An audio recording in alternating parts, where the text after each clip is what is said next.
Code of conduct લાગુ થયો ત્યારથી ભરૂચ પોલીસની ટીમો જે લોકોને કામ છે જેમાં સીઝર કરવાનું છે, પ્રિવેન્ટિવ એક્શન લેવાનું છે, એ તમામ કામગીરી ચાલુ થઈ. આ સીઝર્સની અંદર લીકરનો સીઝર થયો મોટા પ્રમાણમાં, પછી નાર્કોટિક્સ પદાર્થનો પણ સીઝર થયો છે અને પ્રિવેન્ટિવ એક્શન કલેક્ટર સાહેબની મંજૂરીથી ઘણી બધી પાસા અપ્રૂવ થઈ, એ તમામને પાસા હેઠળ મૂક્યા છે. એટલે જે લોકો અહીંયા આગામી ઇલેક્શનમાં પ્રક્રિયામાં નુકસાન કરે એવા છે તમામને અટકાયતી પગલાં લેવામાં આવ્યા છે.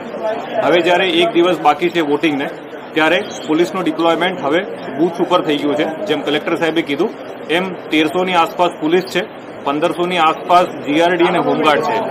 એની ઉપરાંત 121 અમારી પોલીસ સેક્ટર મોબાઈલ છે કે જે આખા ભરૂચના અલગ અલગ વિસ્તારોમાં જ્યારે વોટિંગની પ્રક્રિયા ચાલુ હશે ત્યારે આ સેક્ટર મોબાઈલ જેમાં પોલીસ હોમગાર્ડ બધા હોય છે એ લોકો અમુક એરિયામાં મોનિટર કરશે, સુપરવાઇઝ કરશે અને લો એન્ડ ઓર્ડરના કોઈ પણ પ્રશ્ન ઉપસ્થિત થાય એ તાત્કાલિક એડ્રેસ કરવાની પ્રક્રિયા કરવામાં આવશે. એઝ ઓફ નાઉ ભરૂચમાં શાંતિ છે અને પ્રક્રિયા શાંતિથી પૂર્ણ થાય એવી પોલીસ વિભાગની એરેન્જમેન્ટ કરવામાં આવ્યું છે.